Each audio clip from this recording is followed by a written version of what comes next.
Hello दोस्तों, नमस्कार। स्वागत है आप सभी का मेरे YouTube channel e learning classes में। आज काफी दिनों के बाद आप सभी से मैं मुखातिब हो रहा हूँ। इसकी सबसे बड़ी वजह थी गर्मी। इतनी ज्यादा गर्मी हो रही है कि बिना पंखे कूलर के वीडियो बनाना बड़ा मुश्किल हो जाता है, और पंखा और कूलर कुछ भी चलाओ तो फिर वीडियो में आवाज होती है। तो इसलिए फिर मैंने वीडियोज नहीं बनाई थी। पर ये मत सोचा करो कि मैंने वीडियो बनानी बंद कर दी है तो फिर मैं बनाऊंगा नहीं, ऐसा कुछ नहीं है। जो मैं बोलता हूँ मैं उतना करता हूँ, जो नहीं बोलता हूँ नहीं करता। चलो, उम्मीद करता हूँ कि सभी बहुत अच्छे होंगे, बिंदास होंगे, मस्ती कर रहे होंगे, एकदम से अच्छे से पढ़ भी रहे होंगे। भाई सभी लोग जुड़ जाया करो, और जितने भी आपके साथ हैं, पढ़ने वाले हैं, किसी भी एग्जाम की तैयारी कर रहे हैं, क्योंकि अब धीरे धीरे चीजें जब खुल रही हैं तो देखो प्रोग्रेस तो है, अब होगी तो टाइम तो लगेगा। जब तक कुछ भी प्रोसेस हो, कोई भी एग्जाम्स हो, तो आप लोग अपनी तैयारी भी तो कंप्लीट कर लो। ऐसा थोड़ी ना एग्जाम है उससे 15 दिन पहले लगोगे आप शुरू। भाई किसी भी कंपटीशन एग्जाम में 5-6 महीने का वक्त तो लगता ही है, तो आप अच्छे से उसकी प्रिपरेशन कर लो जिससे कि आगे दिक्कत ना हो। शुरुआत करते हैं आज के टॉपिक की। दोस्तों, आज का जो टॉपिक है वो हिस्ट्री वाला टॉपिक है, और हिस्ट्री वाले इस टॉपिक में मैं आपके लिए आज मगध साम्राज्य पढ़ाऊंगा। मगध साम्राज्य एक बेहद इंपॉर्टेंट टॉपिक है, यहाँ से क्वेश्चंस पेपर में आते ही आते हैं। तो चलो शुरुआत करता हूं मैं इस टॉपिक की। सभी चैनल को सब्सक्राइब कर लो, वीडियो को शेयर भी कर दिया करो, ठीक है। काफी सारी वीडियोस मिलेंगी, चैनल को सब्सक्राइब जरूर कर लिया करो। चलो देखो, मैं मगध साम्राज्य की आज बात करूंगा दोस्तों आपसे। मगध का उदय या उत्कर्ष कैसे हुआ, वो सारी चीजें हम देखेंगे, कैसे डेवलपमेंट हुआ मगध साम्राज्य के बारे में। देखो ये दोस्तों, यहां पर अगर मगध की मैं बात करूं तो मगध प्राचीन भारत के 16 महाजनपद में से एक था। मैंने आपको महाजनपद पढ़ाए थे, 16 महाजनपद। उन्हीं 16 महाजनपद में से मगध भी एक महाजनपद था। और जो मगध महाजनपद था, इसमें पटना और गया जैसी जो जगह है बिहार के अंदर, वो भी आती है। तो पॉइंट नोट करना है तो कर लेना, ऐसे बहुत जरूरी भी नहीं है वाली। पटना और गया जैसी जो जगह थी, क्षेत्र थे, जो आज भी हैं, वो मगध के ही अंतर्गत आते थे। मगध की जो राजधानियां रही हैं, ये इंपॉर्टेंट रहेगा। यहाँ पर कुछ राजधानियों के मैं नाम बताऊंगा आपको कि मगध की जो राजधानियां रही हैं, उसमें एक राजधानी दोस्तों रही है गिरिब्रज। एक राजधानी रही है यहाँ पर राजगीर। राजगीर को आप राजगृह भी बोल सकते हो, राजगीर। और एक राजधानी यहाँ पर दोस्तों रही है पाटलिपुत्र। इन सब के बारे में हम अभी डिटेल से बात करेंगे, टॉपिक जैसे जैसे आगे बढ़ता चला जाएगा। तो ये 3 राजधानियां यहाँ पर रही हैं। देखो, मगध के राजा तो काफी रहे हैं यहाँ पर, लेकिन इसके शुरुआत की अगर मैं बात करूं तो इसके कुछ प्रसिद्ध राजा थे। जैसे महात्मा बुद्ध से पूर्व की मैं बात कर लेता हूं। महात्मा बुद्ध से पूर्व, तो महात्मा बुद्ध से पूर्व जो राजा थे दोस्तों, उनका नाम, एक का नाम था बृहद्रथ और एक का नाम था जरासंध। ये राजा बहुत ज्यादा प्रतिष्ठित राजा थे, शक्तिशाली राजा थे, बुद्धिमान राजा थे। तो इनका नाम आता है, महात्मा बुद्ध से पहले की बात कर रहा हूं अभी मैं, ठीक है। टॉपिक को और बढ़ाऊंगा तो और भी बताऊंगा और कौन कौन से इसमें रहे थे। अब देखोगे, जो मगध की बात की गई थी, सबसे पहले मगध का जो जिक्र है वो अथर्ववेद के अंदर मिलता है। किसके अंदर? अथर्ववेद। अथर्ववेद में सबसे पहले मगध का जिक्र मिलता है। और मगध को एक है अभियान चिंतामणि, लिख लेना भाई, अभियान चिंतामणि एक ग्रंथ है, चिंतामणि। इस अभियान चिंतामणि में मगध को कीकट भी कहा गया है। क्या कहा गया है? कीकट। मतलब आपसे अगर पेपर में पूछा जाए कि कीकट किस राज्य को, महाजनपद को कहा जाता था, तो दोस्तों इसका आंसर आप क्या लगाओगे? मगध। मगध को कीकट भी कहा जाता था। मगध जो आता था ये दोस्तों, ये बिहार के अंतर्गत आता है, बिहार के अंदर था, ठीक है, बिहार के अंतर्गत आता था मगध। और मगध सबसे ज्यादा शक्तिशाली महाजनपद था। ये बहुत इंपॉर्टेंट है। अगर आपसे पूछा जाए कि बताइए सबसे ज्यादा शक्तिशाली महाजनपद कौन सा था, तो आंसर दोगे आप मगध था। इसकी वजह ये थी कि जो वहां के प्रसिद्ध और फेमस महाजनपद थे, जैसे इसमें एक मैं नाम लूंगा अवंती का, अवंती, एक नाम लूंगा मैं वत्स और कौशल। इन महाजनपदों को मगध में ही मिला लिया गया था बाद में चल के। तो इसलिए ये बहुत शक्तिशाली मगध साम्राज्य आगे चल के हो जाता है। अगर मगध के विस्तार की दोस्तों मैं बात करूं तो मगध का विस्तार अगर मैं मान लेता हूं मगध ये है पूरा, तो मगध के उत्तर में गंगा नदी है, मगध के उत्तर में गंगा नदी थी। मगध के दक्षिण में बुंदेलखंड का क्षेत्र था, बुंदेलखंड, बुंदेलखंड। और मगध के पश्चिम में देखोगे सोन नदी, और मगध के पूरब में चंपा महाजनपद था। इस तरीके से पूरा विस्तार था, मतलब इसके उत्तर में क्या है, दक्षिण में क्या है, पश्चिम में क्या है, पूरब में क्या है, ये मगध का विस्तार था। ठीक है, मगध एक शक्तिशाली तो था ही, इसमें सारी चीजों को मिला लिया गया है। तो यहाँ की जो राजनीति और धार्मिकता थी वो भी एक प्रसिद्ध केंद्र माना जाता है, राजनीति का और धार्मिक का भी एक प्रसिद्ध केंद्र मगध को माना जाता है। अब देखो यहाँ पर मैं बात करूंगा इंपॉर्टेंट ये कि मगध के साम्राज्य कौन कौन से थे, कौन कौन से वंश थे मगध के अंदर, तो उन वंश की बात करूंगा। इसका एक बार आप स्क्रीनशॉट ले लोगे, देख रहे हो आप मुझे कितनी गर्मी है, ठीक है, बहुत पसीना आ रहा है, इसलिए मैं वीडियो नहीं बनाता हूं, रफ कर दूं। चलो दोस्तों, तो यहां पर मैं बात करूं कि मगध के साम्राज्य कौन कौन से थे, एक बार मैं देख लेता हूं आपको क्लियर है या नहीं है वीडियो। क्लियर है। तो मगध के साम्राज्य की हम बात करेंगे, सॉरी वंश की बात करेंगे, कौन कौन से वंश रहे मगध में। बेहद इंपॉर्टेंट टॉपिक है दोस्तों, आप लोगों ने पढ़ा भी है, लेकिन हो सकता है आज नए तरीके से आपको पढ़ने को और नई चीजें मिले। मैंने हमेशा से एक ही बात बोलता हूं, ज्यादा पढ़ो, कम पढ़ने से बात नहीं बनती है। ठीक है, मगध के वंश की मैं बात कर रहा हूं दोस्तों, कौन कौन से वंश हैं जो मगध के अंदर थे, उनकी सब वंशों की बात करेंगे एक एक करके। तो देखो एक वंश है सबसे पहले जिसको हमने बोला है बृहद्रथ, सबसे पहला वंश था इसका बृहद्रथ वंश मगध के अंदर। ओके दोस्तों, दूसरा जो वंश था इसको आप वैशाली ही बोल सकते हैं हम, वैशाली का वैसे लिच्छवी था तो हम वैशाली ले लेते हैं यहाँ पर। तीसरा जो लोग है दोस्तों यहाँ पर बेहद ही इंपॉर्टेंट, जहां से आप पढ़ना शुरू करते हो, जो कि आपको कंप्लीट इंफॉर्मेशन कभी नहीं होती है, ठीक है, हर्यंक वंश। इसके बाद जो था वो दोस्तों शिशुनाग वंश, और इसके बाद जो लास्ट था इसमें वो था नंद वंश। ठीक है, इस तरीके से मगध के अंदर वंश रहे थे। जो मैं 5 वंश के यहाँ पर नाम लिखे हुए मैंने, बृहद्रथ वंश, वैशाली का लिच्छवी भी लिख सकते हो यहाँ पर, हर्यक वंश, शिशुनाग वंश और नंद वंश। अब देखो यहाँ पर मैं एक एक करके बात करूं तो सबसे पहले मैं यहाँ पर बृहद्रथ की बात करूंगा दोस्तों। तो बृहद्रथ की स्थापना जो ये सबसे प्राचीन था, एक तो ये पॉइंट लिख लो, ये सबसे प्राचीन वंश था, सबसे प्राचीन वंश। दूसरा पॉइंट यहां पर ये लिखोगे दोस्तों कि बृहद्रथ की जो स्थापना की गई थी वो महाभारत और पुराण के अनुसार ये बताया जाता है, महाभारत और पुराण के अनुसार बताया जाता है कि इसकी स्थापना बृहद्रथ ने की थी। किसने? बृहद्रथ, इसीलिए इसका नाम क्या पड़ा है दोस्तों, बृहद्रथ के द्वारा की गई थी। अब देखो बृहद्रथ के जो फादर थे, पिता थे, उनका नाम क्या था? चेदी राज वसु।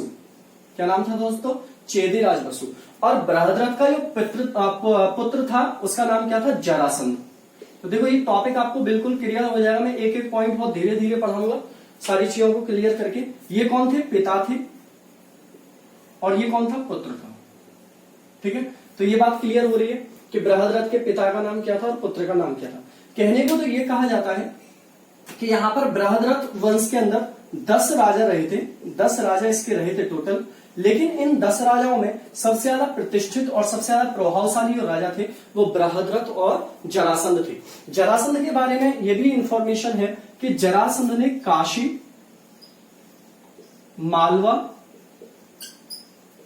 विदेह, अंग, बंग, कलिंग और कश्मीर के राजाओं को पराजित किया था। तो ये लिख लोगे आप, काशी, मालवा, विदेह, अंग, बंग और कलिंग के जो राजा थे इनको पराजित किसके द्वारा किया गया था? जरासंध के द्वारा इन सबको पराजित किया गया था।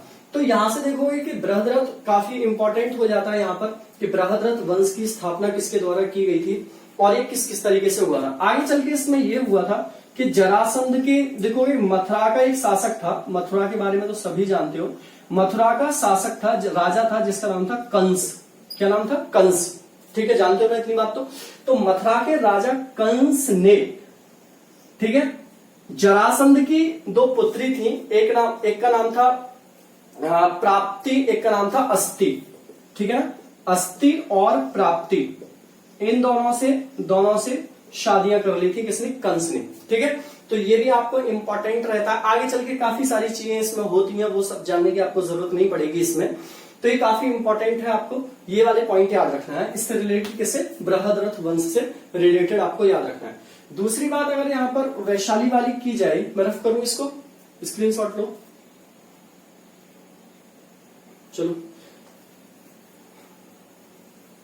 देखो, अगर वैशाली वाली बात करूं मैं दोस्तों, तो यहां पर जो लिच्छवी था, लिच्छवी, वैशाली का लिच्छवी पढ़ेंगे हम यहाँ पर, पूरे वैशाली की बात नहीं करेंगे, तो मैं लिख देता हूं यहां पर लिच्छवी। तो यहां पर जो लिच्छवी था दोस्तों, ये बहुत इंपॉर्टेंट है। लिच्छवी सबसे पहला इंपॉर्टेंट यहां पर पॉइंट लिखोगे कि लिच्छवी भारत का ही नहीं, दुनिया का सबसे पहला गणतंत्र था। तो यह गणराज्य था, कुछ भी लिख सकते हो, यहां पर गणतंत्र भी लिख सकते हो और या गणराज्य भी लिख सकते हो।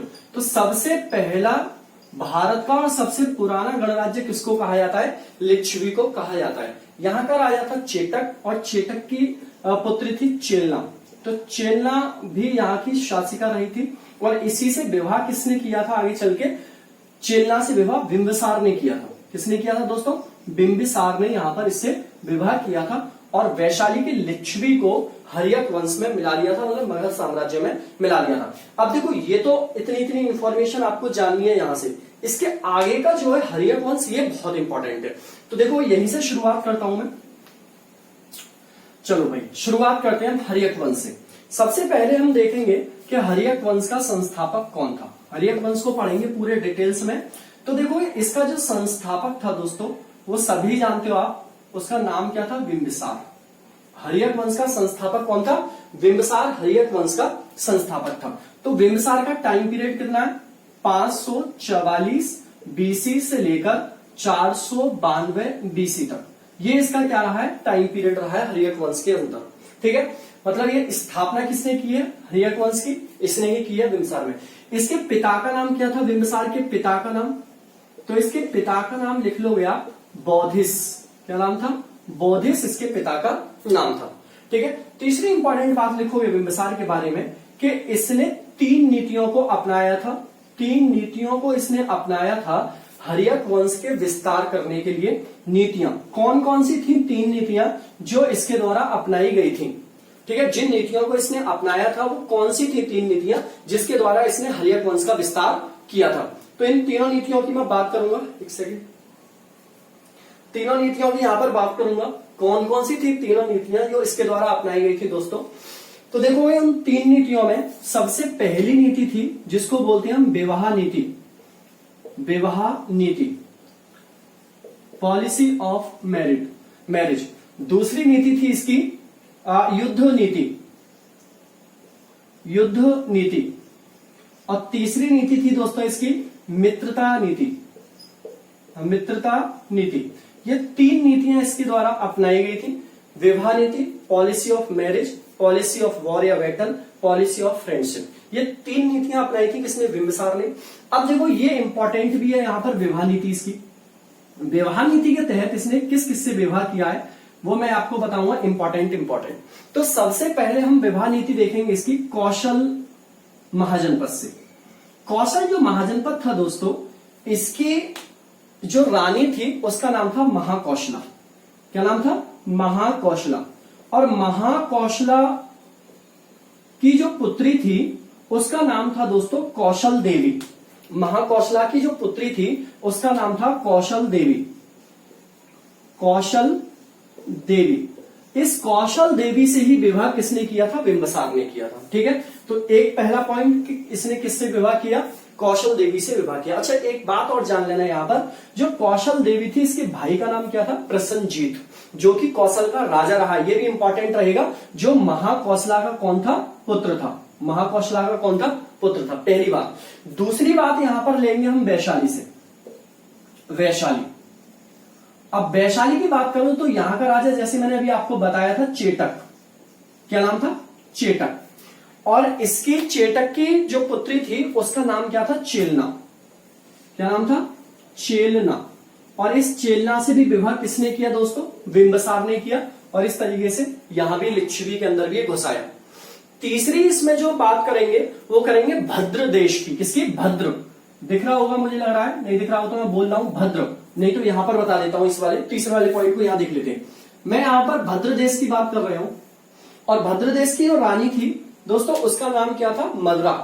क्या नाम था? मदरा। उसका नाम था दोस्तों मदरा। और इस मदरा की जो पुत्री थी उसका नाम था क्षेमा। क्या नाम था? क्षेमा। और इस क्षेमा से भी विवाह किसने किया? बिंबिसार ने। तो आप विवाह पॉलिसी देखोगे इसकी कि इसने विवाह पॉलिसी के तहत यहां पर 3 राज्यों की रानियों से विवाह किया और उनको अपने में मिला दिया इस तरीके से। ठीक है। दूसरी, अगर इसकी युद्ध नीति में देखोगे तो इसने युद्ध नीति के तहत अंग जो महाजनपद था, अंग महाजनपद को अपने राज्य में शामिल कर लिया। और जब अंग महाजनपद को इसने अपने साम्राज्य में शामिल कर लिया तो इसका उपराजा किसको बना दिया? उपराजा इसने अपने पुत्र किसको बना दिया? अजात शत्रु को बना दिया। किसको? अजात शत्रु को इसने इसका उपराजा बना दिया। तो ये भी याद रखोगे यहां पर कि उपराजा इसने किसको बनाया था? अपने पुत्र अजात शत्रु को इसने उपराजा बना दिया था। ठीक है। आगे देखोगे दोस्तों, यहां पर आगे बात करें हम इसकी मित्रता वाली नीति की। यहां पर आप स्क्रीनशॉट ले लोगे, एक बारी स्क्रीनशॉट ले लो सब दोस्त। ठीक है। मित्रता वाली नीति की बात करूं, मार्कर ले लूंगा एक और। देखो मित्रता वाली नीति में दोस्तों इसकी में यहां पर 2 की बात करेंगे हम, गांधार की और अवंती की। किसकी? गांधार की और अवंती की। तो यहां पर गांधार के तहत क्या हुआ दोस्तों? गांधार। और दूसरी बात मैं यहां पर किसकी करूंगा? अवंती की करूंगा। ठीक है। तो गांधार की बात करें सबसे पहले, तो गांधार का जो राजा था उसका नाम था पुष्पकरण। क्या नाम था? पुष्पकरण। पुष्पकरण ने अपना एक राजदूत मंडल कहां पर भेजा था? राजदूत मंडल बिंबिसार के दरबार में भेजा था। ठीक है। बिंबिसार के दरबार में भेजा था, जिससे क्या हुआ? बिंबिसार और पुष्पकरण, गांधार का जो राजा था, उसके बीच में एक मैत्री संबंध बने। दूसरी बात अवंती की करें तो अवंती में बिंबिसार ने अपना जो दूत बनाकर भेजा था उसका नाम था जीवक। क्या नाम था? जीवक। और ये किसके में भेजा था दोस्तों? ये भेजा था चंद्रगुप्त के में। किसके में? चंद्रगुप्त मौर्य के दरबार में यहां पर भेजा था। तो इस तरीके से अवंती के जो शासक चंद्रगुप्त मौर्य थे उनके भी इससे क्या हो जाते हैं? एक मैत्री संबंध बन जाते हैं। एक ये बात आपको याद रखनी है, यहां पर इंपॉर्टेंट है, याद रखोगे, इंपॉर्टेंट। सही है। अब देखो आगे बढ़े, ये तो तीनों पॉलिसियां हो गई। अब इससे रिलेटेड और कुछ भी जान लेते हैं यहां पर बिंबिसार से रिलेटेड। देखो दोस्तों, सबसे इंपॉर्टेंट बात ये है यहां पर कि बिंबिसार जो था ये बौद्ध धर्म का अनुयायी था, बौद्ध धर्म को मानने वाला था। तो ये पॉइंट आप नोट करोगे सब कि ये बौद्ध धर्म को मानने वाला था। कौन से धर्म को? बौद्ध धर्म को मानने वाला था। पहला पॉइंट ही नोट करोगे। ये बौद्ध धर्म किसके संरक्षण में आके इसने एक्सेप्ट किया था? महात्मा बुद्ध। महात्मा बुद्ध के जब संरक्षण में आया था तब इसने बौद्ध धर्म को क्या किया था? एक्सेप्ट किया था। और जब बौद्ध धर्म एक्सेप्ट कर लिया तो इसने महात्मा बुद्ध के लिए क्या दिया था? वैल्यू 1। क्या? वैल्यू 1 उपहार में दिया था। ठीक है ना, भेंट किया था। वैल्यू 1 बिहार, वैल्यू 1 बिहार इसने क्या किया था इनके लिए? भेंट। अब देखो यहां पर बिहार क्या होता है? बिहार उस जगह को बोलते हैं जहां पर, लिख लेना पॉइंटों को, बिहार, वैल्यू 1 बिहार इसने भेंट दिया महात्मा बुद्ध को। और बिहार उस जगह को बोलते हैं जहां पर बौद्ध भिक्षु रहते हैं। बौद्ध भिक्षुओं के रहने के स्थान को क्या बोलते हैं दोस्तों? बिहार बोलते हैं। एक ये बात याद रखना है। और महात्मा बुद्ध के संरक्षण में उसने किसको भेजा था? जीवक को भेजा था। अब देखो ये जीवक बहुत इंपॉर्टेंट रहेगा यहां पर। जीवक कौन था दोस्तों? जीवक था एक चिकित्सक, फेमस चिकित्सक और राजवैद्य। ठीक है, राजवैद्य। राजवैद्य का मतलब होता है उसके दरबार का वैद्य भी था और चिकित्सक था और फेमस चिकित्सक था। अब देखो जीवक की मैं थोड़ी सी और स्टोरी आपको बता दूं यहां पर।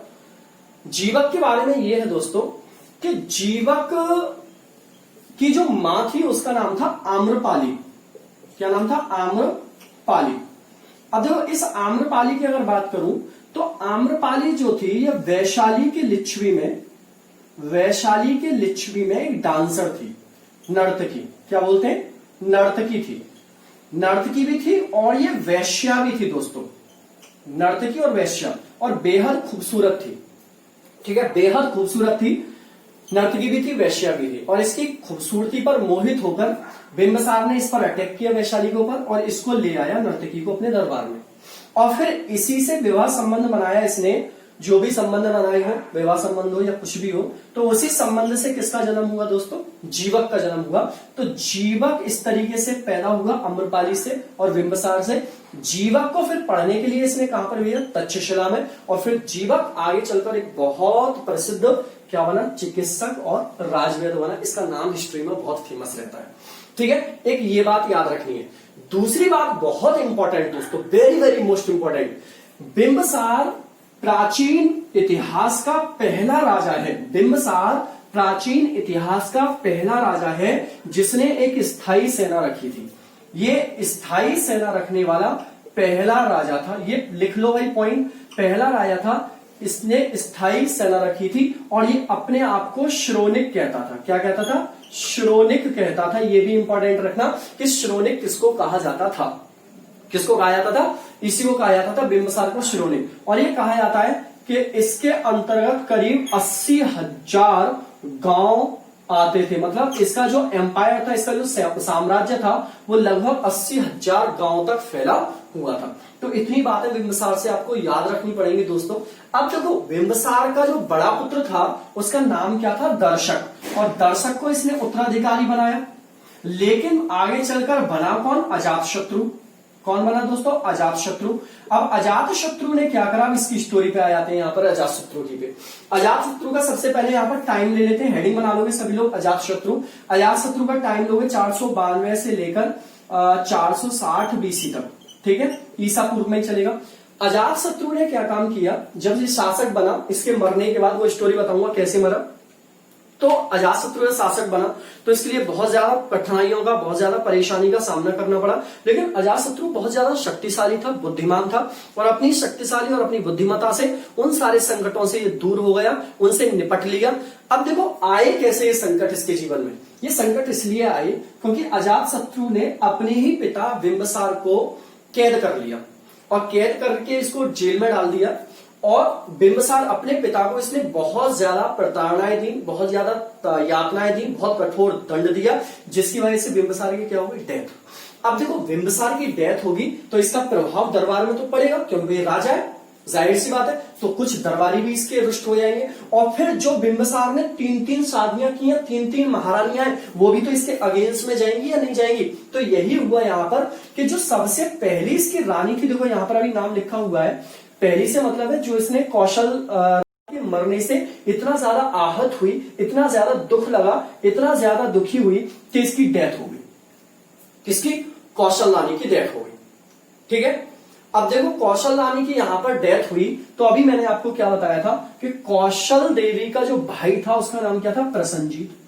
अब प्रसन्नजीत अब क्या है? अभी कौशल का शासक है। भाई ये तो संरक्षण ही तो दे रहा है, लेकिन शासक तो प्रसन्नजीत है यहाँ पर। अब प्रसन्नजीत यहाँ पर शासक है। ये बहुत गुस्सा हुआ, बहुत ज्यादा क्रोध आया इसको। जब क्रोध आया तो इसने, प्रसन्नजीत ने क्या काम किया? अजातशत्रु के ऊपर अटैक कर दिया। अजातशत्रु और प्रसन्नजीत के बीच में युद्ध हुआ, दोनों के बीच में युद्ध हुआ, और इस युद्ध में अजातशत्रु जीत गया। और जब जीत गया तो प्रसन्नजीत यहां से भाग गया, और भाग के कहां चला गया? श्रावस्ती। कहां पर चला गया दोस्तों? श्रावस्ती। और श्रावस्ती चला गया तो कुछ दिनों बाद फिर प्रसन्नजीत और अजातशत्रु के बीच में युद्ध हुआ। अब इस बार जो युद्ध हुआ दोनों के बीच में दोस्तों, तो इस युद्ध में किसकी जीत हुई? प्रसन्नजीत की युद्ध हुई। सॉरी, इस युद्ध में कौन जीता? प्रसन्नजीत जीता। दूसरे वाले में प्रसन्नजीत।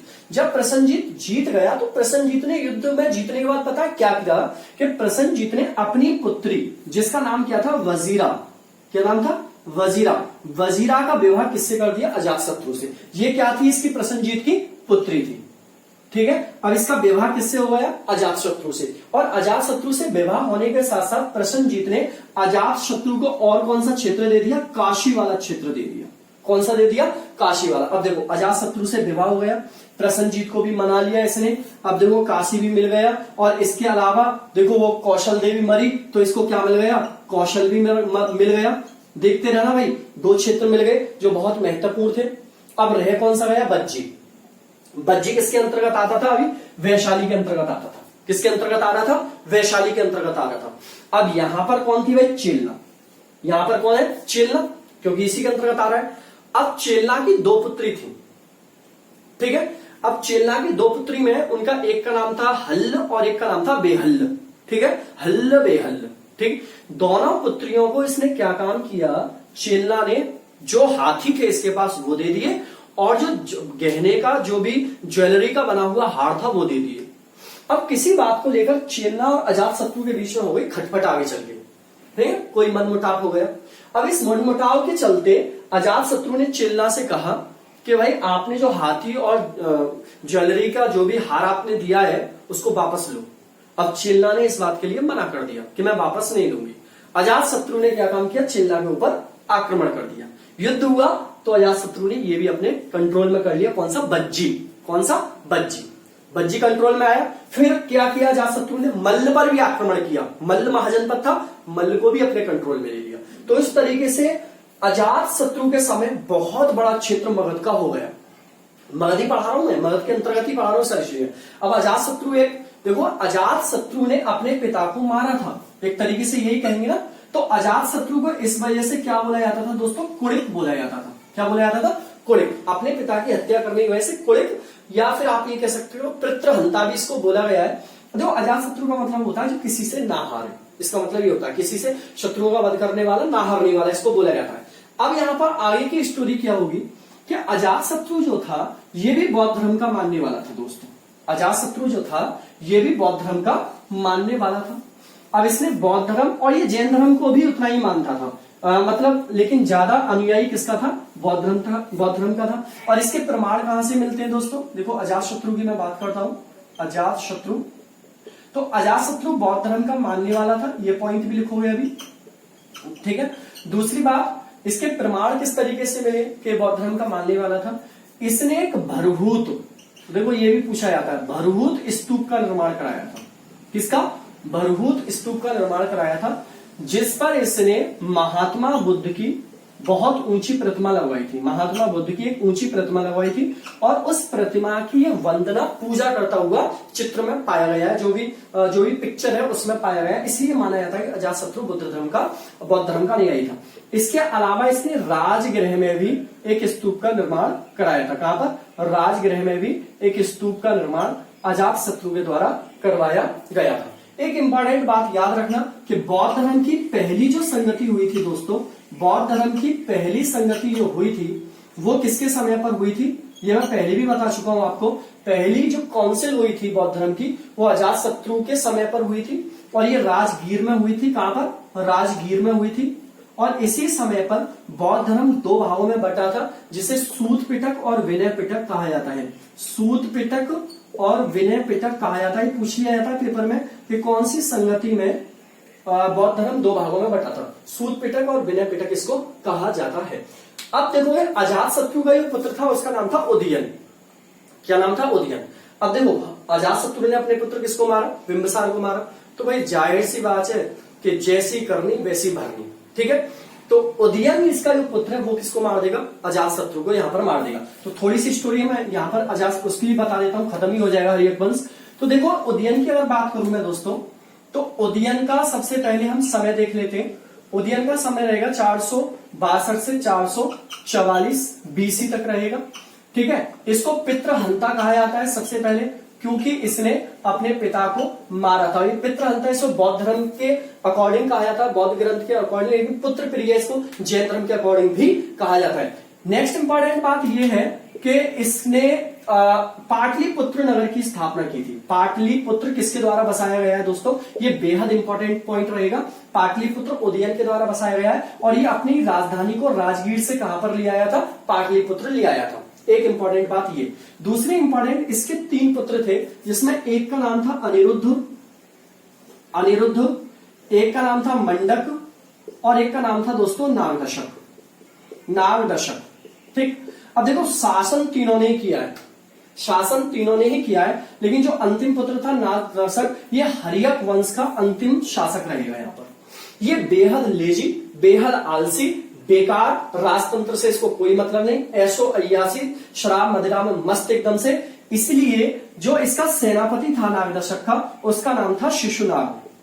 क्या नाम था? शिशुनाग। अब देखो, जो ज्यादा बेकार राजा होगा, प्रजा उससे जब खफा हो जाएगी तो कोई ना कोई प्लान करेगी। तो प्रजा बहुत खफा थी कि शिशुनाग ने काम किया कि नागदशक को मार दिया और शिशुनाग ने यहाँ पर नए वंश की स्थापना की, जिसे शिशुनाग वंश बोलते हैं। तो आप ये कह सकते हो कि हर्यक वंश 544 से शुरू हुआ और 412 बीसी पर जाके ये समाप्त हो गया। तो मेरे ख्याल से आपको ये पूरी डिटेल समझ में आई होगी यहां से लेकर यहां तक। अगले चैप्टर में मैं दोनों वंश को क्लियर करूंगा दोस्तों। जो भी अगर ना समझ में आया हो तो थोड़ा बहुत मुझे बताना। वीडियो कैसी लगी ये भी बताना। चैनल को सब्सक्राइब करना और वीडियो को शेयर भी करना। चलो लेता हूं आपसे विदा। Tata bye bye and take care. Good night.